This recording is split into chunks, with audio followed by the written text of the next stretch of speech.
오늘 함께 나눌 하나님 말씀은 베드로전서 2장 18절에서 21절입니다. 함께 읽겠습니다. 사환들아 범사에 두려워함으로 주인들에게 순종하되 선하고 관용하는 자들에게만 아니라 또한 까다로운 자들에게도 그리하라.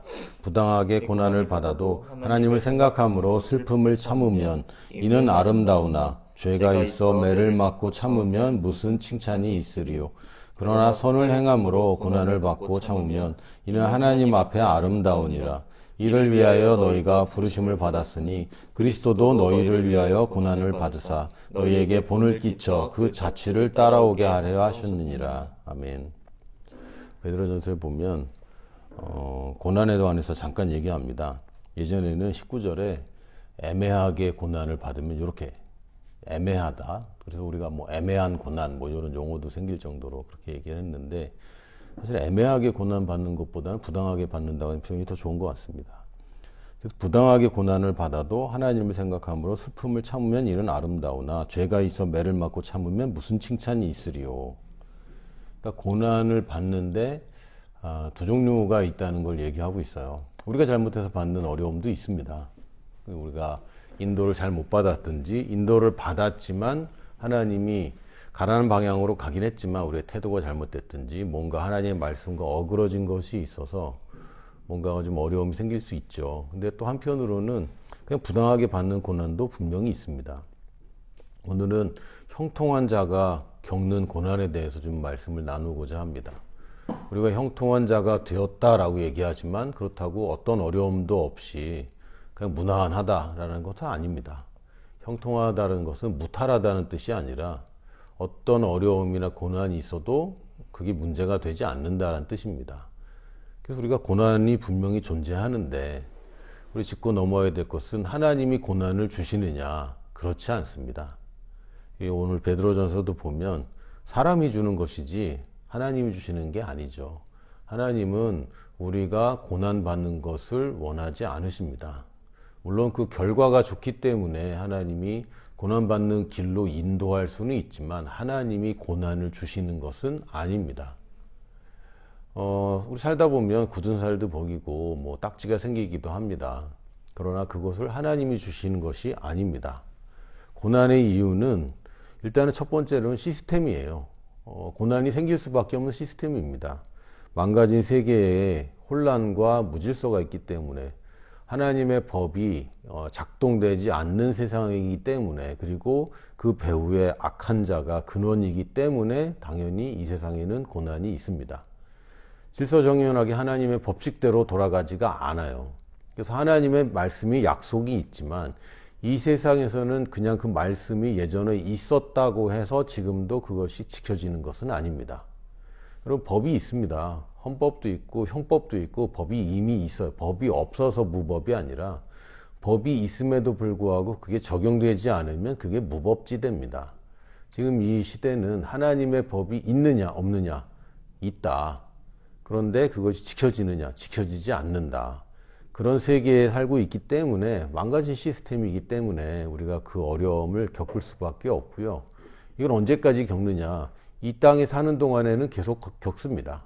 이 땅에 사는 동안에는 이 고난에서, 또 어려움에서, 무질서함과 부당함에서 우리가 벗어날 길이 없어요. 우리가 세상에서 벗어나면 벗어날 것 같지만 수도원에서도 부당함이 있고, 여러분 혼자 있어도 계속해서 이 법대로 되지 않는 부분이 분명히 있습니다. 그래서 이 시스템의 문제구나. 이게 시스템이 리셋되기 전까지는 이것은 그냥 가는 겁니다. 그래서 고난에 벗어나는 것, 사람들로부터 받는 핍박이나 이 부당함을 벗어나게 해달라고 사도 바울이 간청을 했는데, 이게 이제 바울의 가시라고 표현되는 부분이 있는데요. 바울의 가시가 몸의 가시라고 얘기했기 때문에 이것은 질병이다 라고 자꾸 얘기하는데, 성경의 문맥을 보면은 그것은 질병이 아닙니다. 우리가 눈의 가시다, 저 사람 눈의 가시다라고 할 때 진짜 눈에 가시 있다는 얘기 아니잖아요. 난 진짜 눈의 가시 같은 일이 있어서, 눈의 가시 같은 사람이 있어서 그렇다고 그러면 너 지금 눈이 아파? 이렇게 얘기하는 사람 없죠. 그 구약에서도 옆구리의 가시라는 뜻은 하나님께서 이방인들을 처리하고 그들과 소통하지 말라고 얘기를 하셨는데 그들을 남겨놨기 때문에 하나님께서 이 이방인들이 너희 옆구리에 가시가 되어서 계속 너를 찔러댈 것이다 라는 표현이 있습니다. 바울도 내 몸에 가시라는 표현을 쓴 것은 구약에 있는 그런 표현들을 빌어서 신약에서 바울이 표현한 것이지, 진짜 뭐 가시가, 몸에 가시가 박혀 있어서 그런 것도 아니고 그 질병이 아닙니다. 문맥을 잘 보면 하여튼 바울을 괴롭히는 사람들, 이걸 얘기하는데, 오늘은 부당한 고난을 받는 것과 더불어서 자초한 고난에 대해서 좀 얘기를 하려고 합니다. 부당한 고난이 있느냐? 당연히 있습니다. 왜냐하면 이 시스템 자체가 문제이고, 우리가 형통한 삶을 살면 살수록 악한 자들은 시기하고 질투하고 사실은 아무 이유 없이도 괴롭히죠. 이 사람들이 실제로 우리에게 괴로움을 줍니다. 상황이 괴로운 것도 괴로운 것이지만 실제로 사람이 또한 괴롭힘을 줍니다. 이 부당한 고난이 있어요. 예전에 애매한 고난이라고 표현했던 시기와 질투 때문에 고난받은 사람들이 성경에 계속 나와 있습니다. 예를 들면 뭐 믿음의 사람들은 주변 사람들로부터 하나님의 영광을 돌리는 일만 있었던 것은 아니고 시기와 질투가 있었죠. 이삭 같은 경우도 그 주변에 다른 목자들이 그 이삭을 쫓아내고 다시 우물을 팠을 때 쫓아내고 이런 시기와 질투가 있었고요.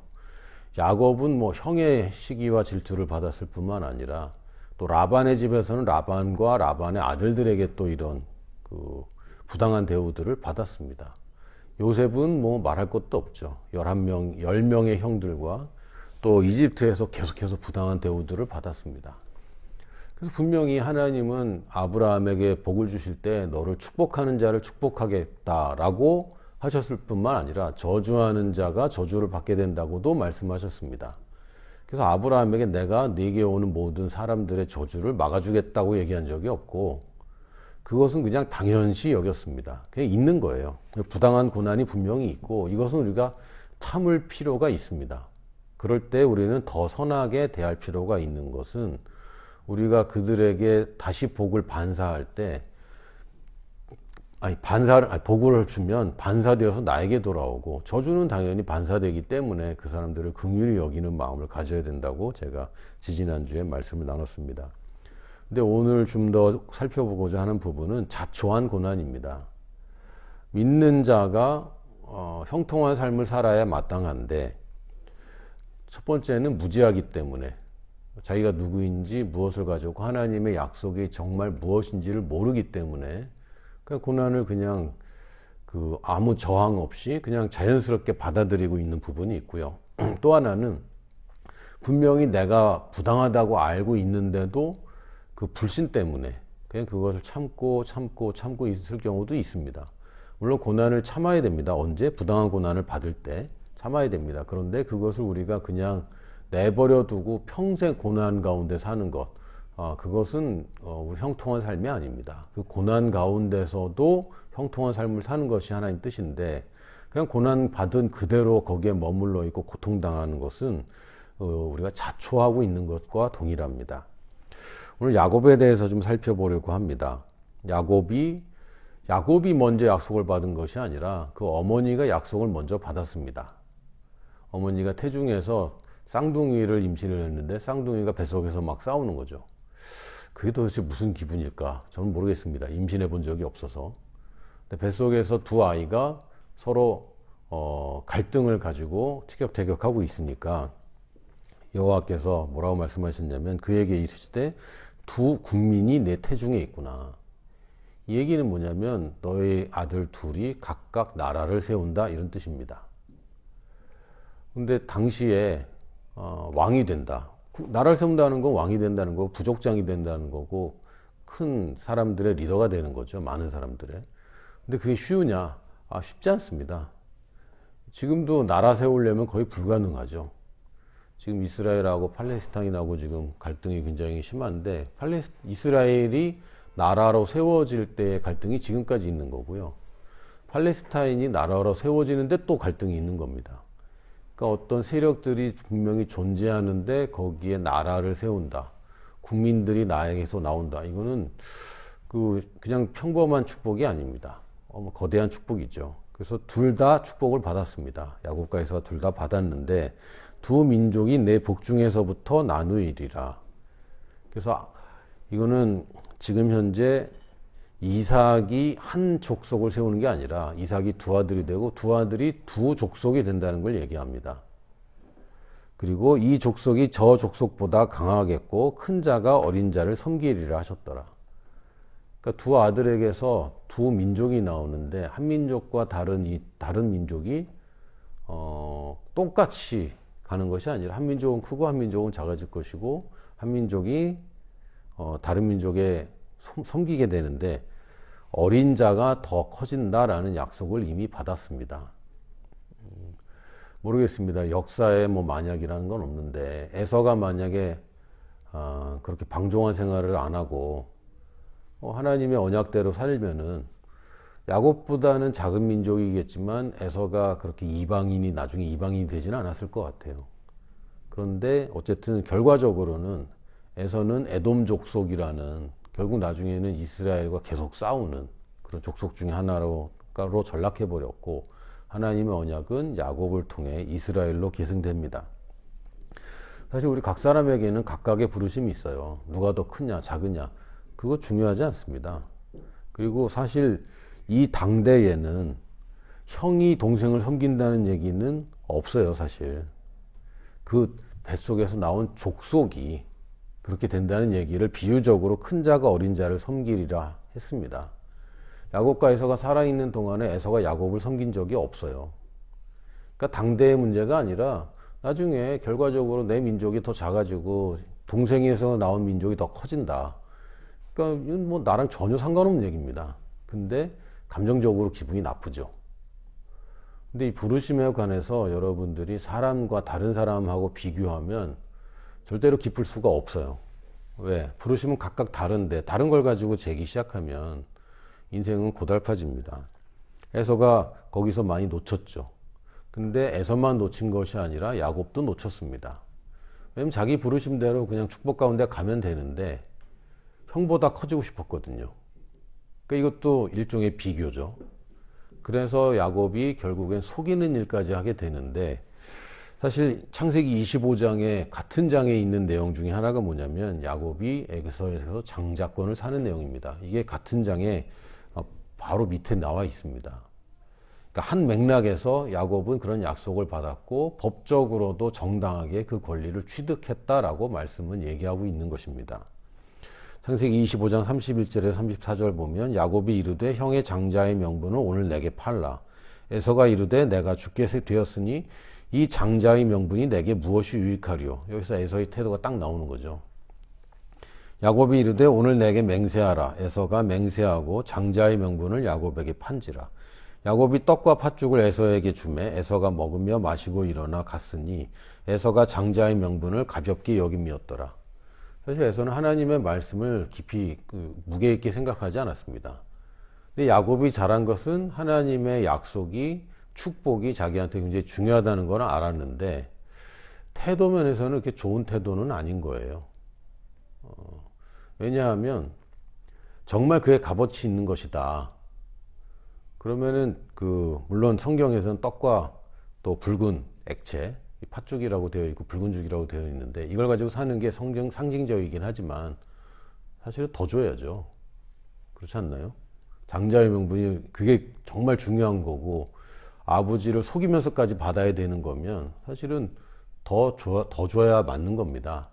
근데 야곱의 태도는 그게 중요한 건 알았는데 그거를 어떻게 하면 좀 취할까? 좀 저렴하게 값을 치르지 않고 취할까? 이런 태도를 가지고 있었습니다. 야곱은 사실 약속과 권리 모두를 다 소유했습니다. 그럼에도 불구하고 아버지의 축복을 받으려고 어머니와 함께 그 형과 아버지를 속이게 됩니다. 야곱의 실패한 부분들을 계속 보면요. 야곱은 형통한 삶을 살았는가? 꽤 형통한 삶을 살았습니다. 혼자 홀몸으로 갔다가 아내 4명과 아들 12명을 얻었고 큰 무리를 이뤄서 왔고 형한테 엄청난 재산을 떼어주고도 계속 부자로 잘 살았습니다. 그러니까 이 사람은 아버지한테 물려받은 유산이 한 푼도 없는데도 부자가 돼서 돌아왔어요. 그 부자가 된 그 스토리를 보면은 부자가 될 수 없는 상황에서 부자가 됐죠. 사기꾼 밑에서. 어떻게 딸을 가지고 사기를 치나? 이거는 정말 사기라는 게 사실은 이걸 가지고 이거 가지고 사기를 치겠어 하는 데서 사기가 이제 벌어지는데, 이 라반은 정말 대단한 사기꾼입니다. 자기 딸을 가지고 사기친다고? 이건 대단한 사람입니다.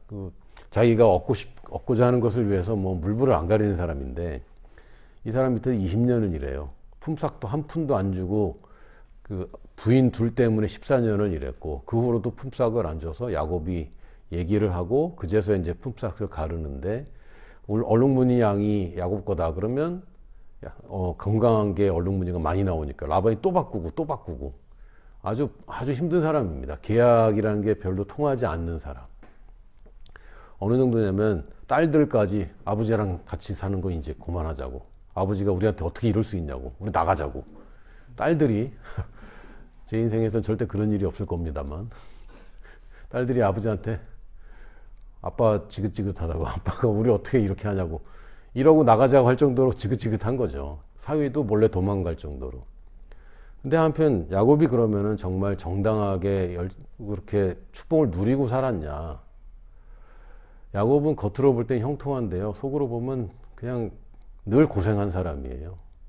늘 만족이 없고 늘 두렵고 욕심을 부리며 살았습니다.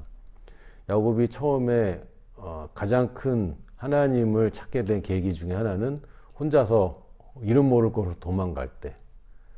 당연히 그 당시까지 이 야곱은 그 집에 있는 사람이라고 되어 있거든요. 에서는 들의 사람이고. 그러니까 야곱은 이렇게 돌아다니는 것도 별로 안 좋아하고, 어디 멀리, 집을 떠나 멀리 가는 것도 싫어하는 내향적인 사람이었는데, 근데 어느 날 자기가 가보지도 않고 만난 적도 없는 삼촌을 찾아서 보따리 하나 들고서 이제 가게 생긴 거죠. 그러나 하나님이 그에게 나타나셨고, 그가 베델이라고 이름 붙는 그곳에서 내가 무사히 돌아오기만 하면, 목숨만 붙어 있으면 내가 여기다 단을 쌓고 하나님께 11조를 드리겠다라고 약속을 합니다. 그런데 돌아올 때 보니까 그렇게 안 해요.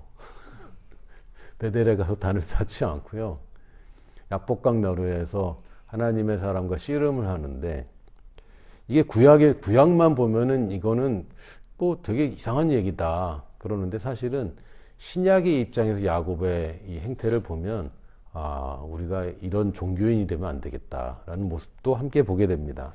창세기 32장 26절에서 28절에 보면, 그가 이르되 날이 새려하니 나로 가게 하라. 야곱이 이르되 당신이 내게 축복하지 아니하면 가게 하지 아니하겠나이다.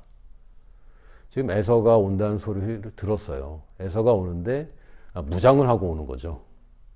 그러니까 야곱은 잘못하면 죽겠다라는 생각을 했고요. 물론 야곱도 꽤 큰 세력을 얻었는데, 원래 사람 자체가 다르잖아요. 털복숭이인 에서는 그 괄괄하고 장비 같은 사람이고, 야곱은 좀 순둥순둥하고 집에서 내향적인 사람이라 벌써 이제 기가 팍 죽어 있는 겁니다. 그래서 야곱도, 이 사람이 또 머리는 또 잘 쓰는 게, 먼저 선물들을 먼저 보내는 거죠. 맨 앞에 선물을 보내고, 그 다음에 종들을 보내고, 그리고 나서 아들들이랑 나머지 부인들을 보내는데, 그것도 사랑하지 않는 순서부터. 그거 에서가 만약에 공격을 하거나 그러면 뒤에서 도망갈 수 있도록 그런 배치를 합니다. 그러니까 이 사람이 굉장히 그 머리를 잘 굴려요. 그리고 자기는 또 남았어. 그리고 나서 야복강가에 있는데 누군가를 만나서, 이것도 신비한 얘기인데, 씨름을 하기 시작합니다. 지금 뭐 한국 씨름, 삿바 잡고 하는 씨름이 아니라 레슬링을 하는 거죠. 레슬링을 하다가 이렇게 얘기하면, 내게 축복하지 않으면 가게 하지 않겠다. 여전히 야곱은 자기가 축복받은 사람이란 걸 모르고 있는 거예요. 받았습니까? 받았잖아요. 그거 받으려고 아버지 속였잖아요. 그거 받으려고 에서한테 지금 미움받고 있잖아요. 그걸 받았는데 또 뭘 받아야 된다는 거죠. 야곱이 축복을 굉장히 갈구합니다. 근데 자기가 받은 것은 잘 몰라요. 이게 야곱의 패착이었는데, 27절에 그 사람이 그에게 이르되 내 이름이 무엇이냐? 그가 이르되 야곱이니이다. 야곱은 발뒤꿈치를 잡는다, 이런 뜻입니다. 태어날 때 형의 발뒤꿈치 잡고 나왔거든요. 그 야곱이 됐는데 이거는 사람을 붙잡는 거죠. 사람을 비교하고 이 사람에게서 뭔가 얻으려고 막 매달리는 사람. 실제로 지금 야곱을 했잖아요. 레슬링 하는데 이 사람을 붙잡고 축복하지 않으면 안 놔주겠다라고 하면서 아주 끈질기게 물고 늘어지는 사람. 그래서 이 사람이 물어봅니다. 야, 이름이 뭐야? 몰라서 물어보는 거 아니잖아요. 야곱이다. 물고 늘어지는 사람. 그가 이르되 내 이름을 다시는 야곱이라 부를 것이 아니요. 너 지금 사람 붙잡는 사람이 아니다. 너는 지금 보니까. 이스라엘이라 부를 것이니 내가 하나님과 및 사람들과 겨루어 이겼음이니라. 이거 칭찬입니까? 아니면 안 좋은 이야기일까요? 칭찬이 아니에요. 하나님이 야, 네가 이겼다. 이거는 좋은 게 아닙니다, 사실. 제가 형하고 있을 때 다른 사람부터 이런 얘기를 들어요. 쟤는 동생이 형을 이겨먹어. 이런 얘기를 들었거든요. 그때는 제가 좋은 줄 알았어요. 형을 이기는 게 참 좋은 건 줄 알았는데 나중에 보니까 내가 태도가 잘못됐구나. 형이 봐줬구나. 이거는 내한테 그 사람한테 좋은 게 아닙니다. 지금도 이스라엘이 그 다음부터 계속 쫓아다니는데 이스라엘이 그냥 이름으로도 쓰이지만 사실은 이스라엘은 결국은 하나님 앞에서 망하는 사람들, 하나님의 백성인데도 어떻게 이렇게 말을 안 듣는 사람들을 의미하게 됩니다. 그래서 이스라엘은 하나님을 이긴 자란 뜻인데 결국에는 좋은 얘기는 아닌 거죠. 그래서 야곱이 자기가 받은 복을 모르기 때문에 자꾸 실패를 합니다. 야곱 정도 되면은 굉장히 잘 살아야 되고, 물론 이제 겉으로 보긴 잘 살지만 갈등이 계속 일어나는 것을 볼 수 있습니다. 야곱이 자기가 받은 축복을 안 믿어요. 축복은 그렇게 좋아하는데 축복 받은 걸 안 믿는. 지금 현대의 많은 그리스도인들이 이렇게 사는 것이 아닌가 싶더라고요. 새벽 기도하고 좋은 거죠. 근데 새벽 기도 가서 주님이 날 축복하신 것을 감사하고, 그렇지, 내가 누구인지, 내가 지금 오늘 하루를 어떻게 살아야 되는지 이걸 다짐하는 게 아니라 하나님께 잘 보이기 위해서 또 뭔가 복을 받으려고 하는 것, 그런 것이라면 계속해서 야곱과 같은 인생을 사는 것입니다. 그래도 망하느냐? 망하지는 않아. 근데 괴롭냐? 계속 괴로워요. 이런 인생은 형통한 자임에도 불구하고 고난 가운데 사는 사람입니다. 어떤 고난? 자초한 고난. 또 욕심과 두려움 가운데 살죠. 그래서 애쓰고 힘써서 이기려고 야곱이었다가 하나님에게까지 덤비는 이스라엘이 돼버립니다. 이거 세상적인 방법으로 자꾸 살아요. 물론 우리가 이거 참 잘 인도를 받아야 됩니다. 세상적인 방법으로 아둥바둥 사는 것은 우리 그리스도인들의 삶의 방식이 아닙니다. 그럼 그냥 기도만 하고 그냥 믿고서 아무것도 안 해도 되냐? 아니죠. 그건 또 아니죠. 열심히 일하고 우리가 지혜를 발휘하고 우리가 얻을 수 있는 것들을 얻으려고 해야 됩니다. 근데 태도 자체가 복받은 사람이라는 태도와 형통한 사람이라는 태도와 나는 복을 받아야 되는 사람이라는 태도는 그렇게 달라집니다. 그러다 보니까 야곱의 인생을 보면은 불필요한 고난을 계속 자초해요. 사실 형하고 아버지하고 그렇게 척질 필요가 없고요. 그 당시 이삭이 축복하는 것은 이삭이 축복하는 걸 보니까 분명하게 하나님의 인도를 받아서 축복을 했습니다. 야곱을 축복했기 때문에 에서는 축복을 못한다라고 할 정도로 이삭은 분명하게 알고 있었고요. 야곱이 그렇게 속이지 않아도 이미 야곱은 하나님의 언약과 권리를 가지고 있기 때문에 이삭의 축복을 받게 되어 있습니다. 만약에 하나님이 에서를 축복하는데 이삭이 잘못 얘기한다면 하나님이 입을 막으셔서라도 막을 수 있는 일들이에요. 근데 야곱도 그렇고 리브가도 그렇고 그것을 믿지를 못했죠.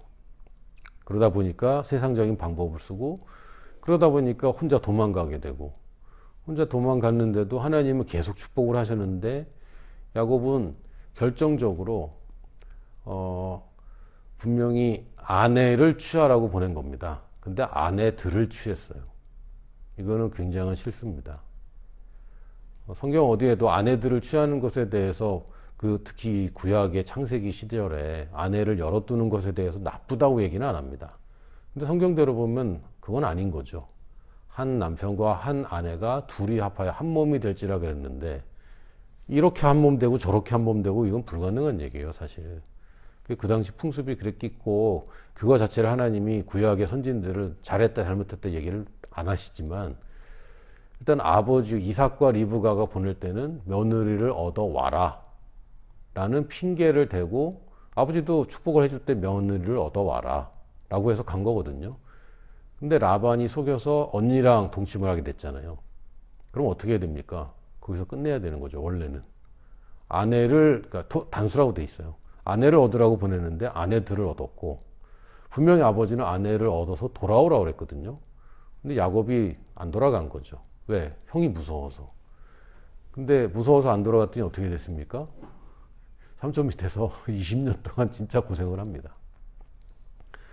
그런데 또 가만 보면요, 라헬이 보면, 뭐라 그럴까, 결국 나올 때 보면 자기 아버지의 우상을 숨겨서 나와요.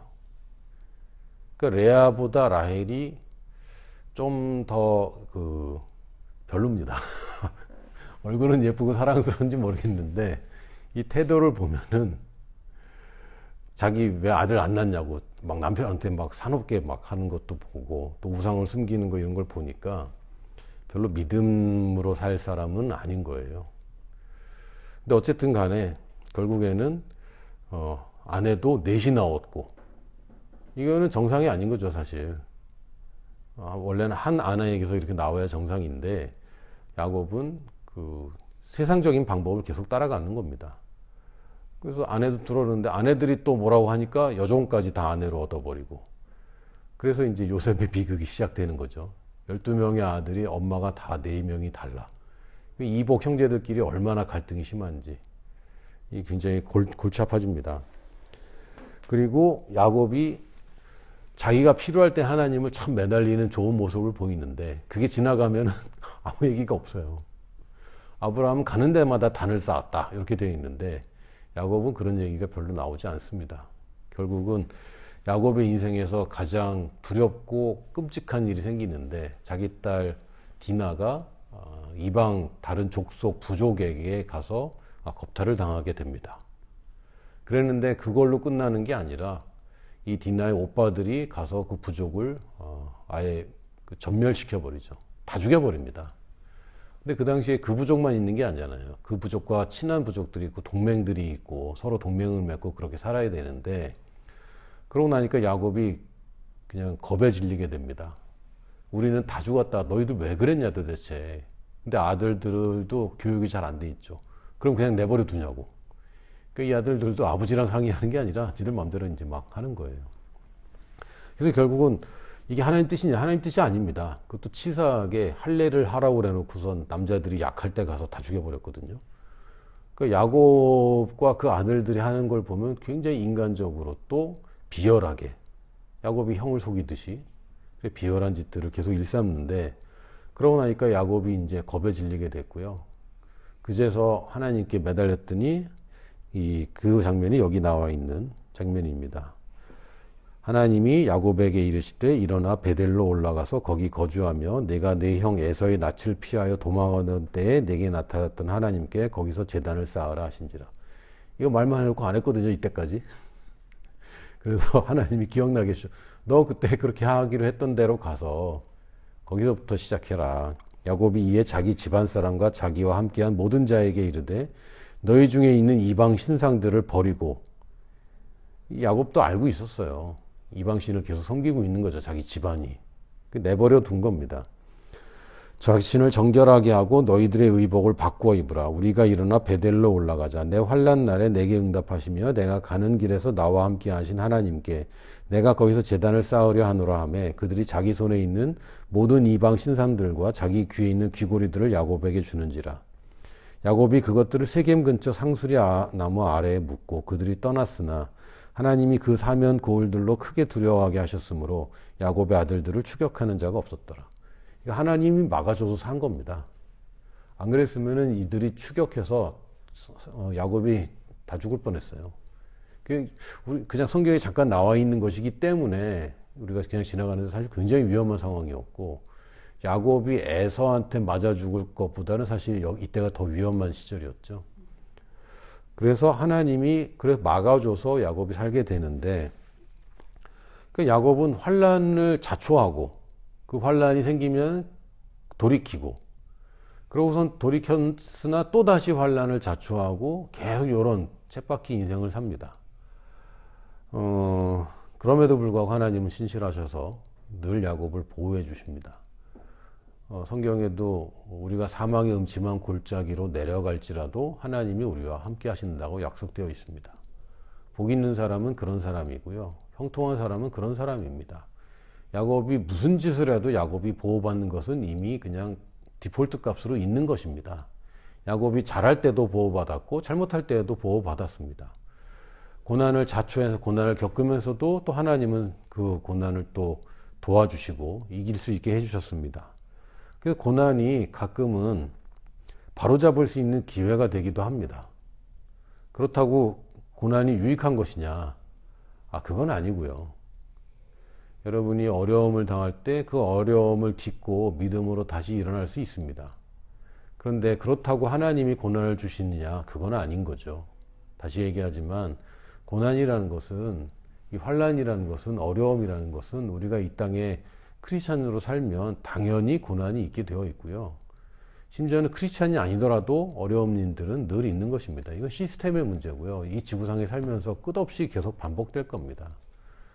그런데 우리가 형통한 자로 산다는 것은 이 고난과 상관없이 우리가 평안함과 형통함을 누린다는 것이지, 고난 밑으로 들어가서 그냥 두드려 맞고 당하다가 하나님께 울부짖었더니 하나님이 겨우 건져주고, 이거 아닙니다. 이거는 우리의 인생이 아니에요.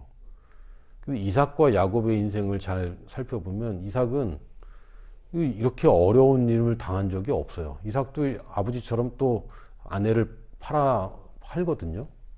그럼에도 복을 받는 모습을 보였고, 우물을 뺏겨도 또 파면 또 우물 나오고, 또 파면 우물 나오고, 물론 그 우물들이 다 아버지가 파놨던 우물들이에요. 그러니까 이삭은 아버지 덕 보면서 아주 평안하게 형통한 삶을 그냥 무난하게 살았고요. 그리고 이삭이 뭐 고난 가운데 뭐 믿음을 발휘하고 이런 케이스가 그렇게 많지 않습니다. 근데 야곱은 계속 자초한 고난 속에서 계속 믿음으로 사는 거죠. 저는 이삭의 삶이 더 부럽습니다.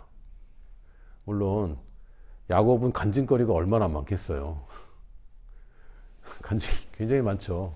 아주 특이한 간증들, 막 하나님과 씨름해서 이기기도 하고. 난 이것을 보면 맨날 예전에 기도원 가면은 야곱처럼 씨름해서 하나님 이겨야 된다고 막 이렇게 배웠거든요. 그러니까 계속 소리 지르고 막 기도하는 거죠.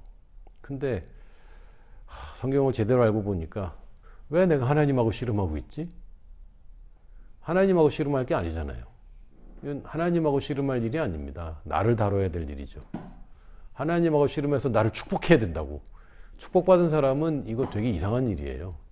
근데 야곱은 하여튼 축복은 되게 좋아하면서 자기가 누구인지 믿음을 키우지 못했어요. 그러다 보니까 파란만장한 인생을 살았는데, 물론 이제 다음 주에는 이제 형통한 자가 당하는 고난에 대해서 얘기할 겁니다. 뭐 비슷한 얘기인데, 이거는 자초한 고난이고, 다음 주에 제가 나누고 싶은 말씀은 그런 형통한 사람들은 고난을 어떻게 다뤄야 되는가, 이걸 좀 이제 말씀을 나누고 싶습니다.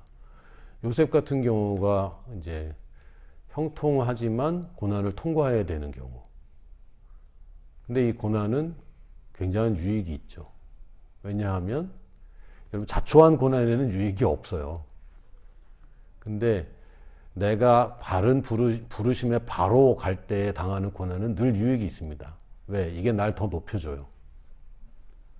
우리가 당해야 된다면 그런 고난을 당하는 것이지, 절대 야곱처럼 살아서는 안 되겠습니다. 야곱에게 배울 점이 없냐? 야곱은 못된 사람이고 실패했지 않냐? 그렇지는 않습니다. 근데 오늘 주제가 그렇다 보니까 야곱이 실패한 얘기들을 많이 했는데, 왜냐하면 우리가 현대 크리스찬으로서 하나님이랑 씨름하고 있는 부분, 또 하나님께 설득되는 것인데 하나님을 설득하려고 하는 부분, 하나님 말씀 앞에 내가 바로 서서 용감하게 일어나야 되는데 세상의 방법과 하나님이 없을 때 써야 되는 방법들을 우리가 구사하고 있는 부분들, 이 부분을 여러분이 발견하기를 바랍니다. 저도 많이 반성되는 부분이 있어요. 어느새 또 사람을 의지하고 있거나 어느새 또 사람을 설득하려고 하는 부분들 늘 겪고 있는 거죠. 그러나 우리는 야곱처럼 하나님과 씨름할 게 아니라 내 옛날 본성과 씨름하고 내 육신의 욕심과 씨름하고 내 육신에서 느껴지는 두려움과 씨름하는 것입니다. 하나님과 씨름할 게 아니라 내 육신과 씨름하는 거예요. 그래서 야곱을 보면서 나는 지금 현재 어떤 어려움을 겪고 있고 이것이 내가 자초한 부분이 있는가 없는가. 있다면 여러분이 그거 그냥 털어버리면 됩니다. 발견하는 시간이 되기를 예수님 이름으로 축복합니다. 아멘. 잠깐 찬양하면서